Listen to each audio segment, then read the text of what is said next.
Bonjour à tous, bonjour les amis, j'espère que vous allez bien. Dans cette vidéo, je vais vous donner une grosse astuce pour ne pas payer d'impôt sur les plus-values de cession en LMP, c'est-à-dire en location meublée professionnelle. Alors déjà, dans quel cas est-ce qu'on paye des impôts sur les plus-values de cession en LMP? Premier cas, c'est le cas d'une cession, c'est le cas d'une vente. Donc vous êtes en LMP, vous exploitez un appartement en LMP, vous vendez cet appartement, eh bien il va être soumis à l'impôt sur les plus-values de cession en LMP.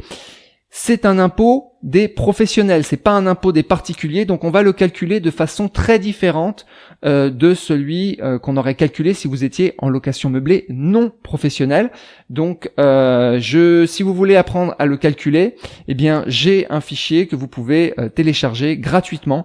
Il est dans à télécharger gratuitement et vous allez directement dans voilà, comparateur impôt plus-value LMNP, LMP, et vous pourrez jouer avec, faire des simulations. Donc ça, c'est le premier cas, c'est le cas d'une vente.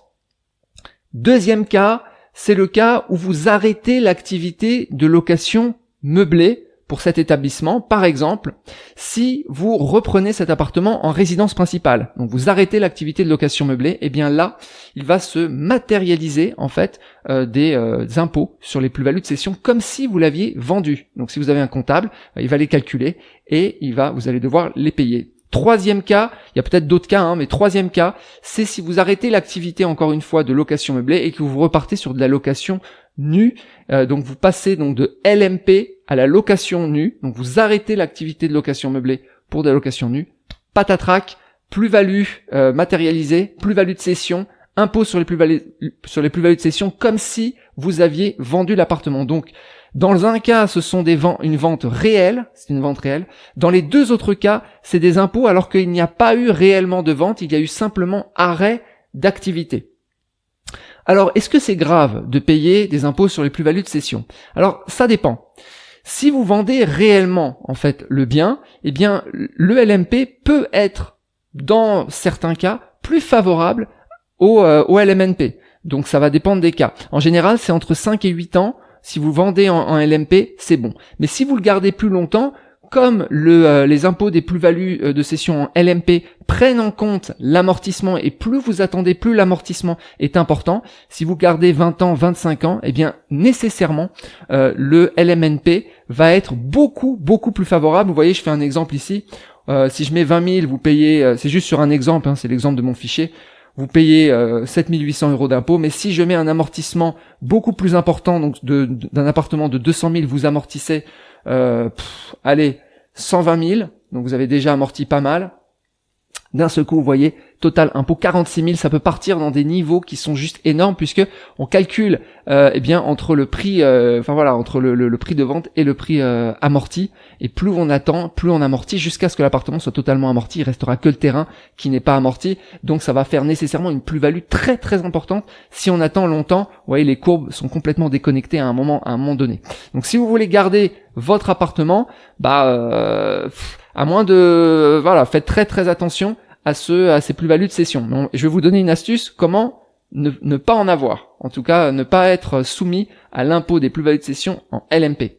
Les autres cas sont des cas encore plus défavorables parce qu'il n'y a pas de vente réelle. Vous passez de LMP en résidence principale, vous avez une plus-value de cession, mais derrière vous allez revendre l'appartement peut-être quelques années plus tard et vous aurez encore des impôts sur la vente. Donc là, c'est vraiment un cas qui est vraiment très pénalisant et ça montre qu'il y a une difficulté en fait à passer de ce LMP à autre chose. On est un peu coincé en fait dans le LMP, ou bien on le revend mais rapidement pour avoir une vente favorable parce qu'on peut pas attendre trop longtemps, ou bien il y a rien. Parce que si on le repasse dans un autre mode et qu'on arrête l'activité, eh bien malheureusement on va se prendre une plus-value de cession. Vous voyez ici qui est un peu c'est un peu tristounet de devoir payer autant pour une vente qui n'a pas eu lieu.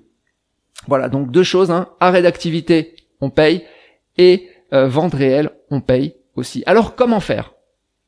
Alors j'ai une astuce. Qui sont là en train de se demander. Alors, vu qu'on paye les impôts sur les plus-values de cession uniquement si l'activité s'arrête, eh bien l'astuce, l'activité c'est quoi? C'est une activité de location meublée. Voilà. Cette activité de location meublée, elle peut être exercée ou réalisée de façon professionnelle ou de façon non professionnelle. Donc si vous l'exercez, ici on part du principe que vous l'exercez de façon professionnelle. Pourquoi vous l'exercez de façon professionnelle ? Parce que vous cochez toutes les cases, c'est-à-dire vous êtes au-delà de 23 000 euros de recettes et vos loyers sont supérieurs à vos autres revenus. Voilà, ils sont prépondérants. Vous êtes au LMP. Eh bien, l'astuce va consister à passer de pro à non pro.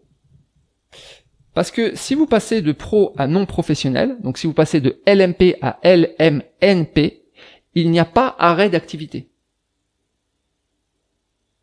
Donc cette transition ne va pas générer, selon ma compréhension bien évidemment, si vous avez une autre compréhension, vous mettez en commentaire, on peut discuter, mais ne va pas générer, ne va pas déclencher un impôt sur les plus-values de cession puisque l'activité continue. Il se fait qu'elle sera exercée en non professionnel. Vous allez me dire, t'es gentil, mais si je suis LMP, comment est-ce que je passe en LMNP ? Il suffit juste de ne pas cocher une case. Alors en réalité, c'est très facile. On pourrait appeler cette technique la stratégie de l'année blanche ou de l'année gris clair. Il suffit juste en fait de repasser en non professionnel en décochant une case. Alors, ça va dépendre des cas. Premier cas, vous avez des revenus. Donc par exemple, je sais pas, vous avez 40 000 euros de loyer, je prends un exemple, et vous avez 30 000 euros de revenus du travail, de salaire. Il suffit juste que pendant un an, vous descendiez de 40 000 à 29 000 vos loyers, donc vous réduisez vos loyers, ça peut être en faisant partir un locataire, en réduisant vos loyers, peu importe, et là d'un seul coup, vous passez en non professionnel. 29 000 inférieur à 30 000, inférieur à vos salaires, bam. Alors peut-être que il faut le faire pendant 1 an ou 2 ans, je pense qu'un an ça suffit. On a vu l'administration, elle n'a pas prévu ça. J'espère qu'elle va pas voir cette vidéo. Donc là, vous repassez en dessous, bam! Vous êtes en non professionnel. Autre cas, par exemple, vous n'avez aucun revenu, ok? Vous avez par exemple aucun revenu du travail, aucun salaire, et vous avez par exemple 30 000 euros de loyer, ok? Donc vous êtes au-delà des 23 000. Vous descendez de 30 000 à 22 000, vous êtes plus au-delà de 23 000, bam! Vous repassez en non professionnel. Une fois que vous êtes en non professionnel, eh bien là, faites ce que vous voulez. Faites ce que vous voulez, ça veut dire quoi ? Ça veut dire que si vous reprenez en résidence principale, il n'y a pas de plus-value de cession. Pourquoi ? Parce que le LMNP n'est pas soumis aux plus-values de cession professionnelle, mais il est soumis simplement au cas comme si c'était un particulier, comme si vous détenez en résidence principale. C'est l'impôt des plus-values des particuliers. Donc, il n'y a pas de souci, vous pouvez reprendre en résidence principale, vous pouvez repasser en location nue, pas de problème, vous pouvez laisser votre appartement vacant, arrêter l'activité de location meublée, pose pas de problème. Vous n'aurez pas à passer par Alors, si vous vendez alors que vous êtes en location meublée non professionnelle, eh bien, vous allez être soumis à l'impôt des particuliers.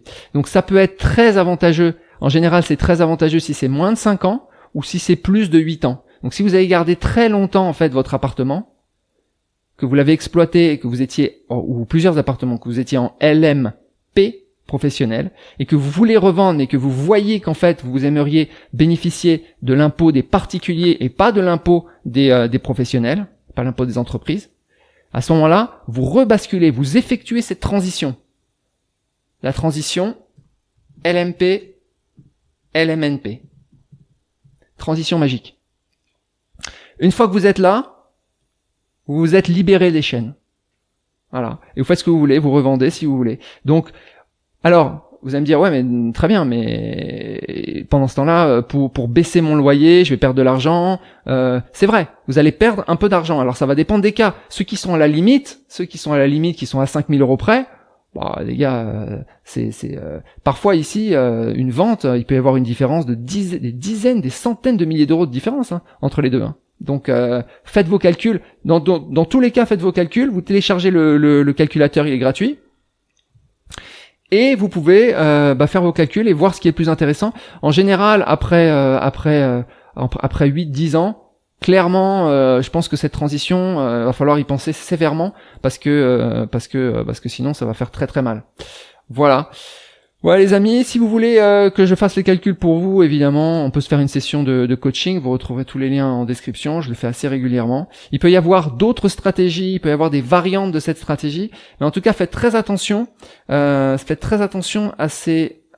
l'arrêt d'activité du LMP, parce que ça déclenche, je l'ai eu dans une session de coaching, le comptable voulait déclencher en fait les plus-values de session. Donc c'est moche, parce que d'un coup vous prenez des plus-values de session à payer, impôt sur les plus-values de session, et ensuite, et vous avez même pas vendu. Je sais pas si vous aviez pensé à ça.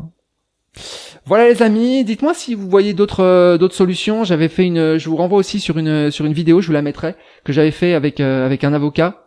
Où on avait trouvé des solutions justement pour éviter de se faire massacrer en LMP.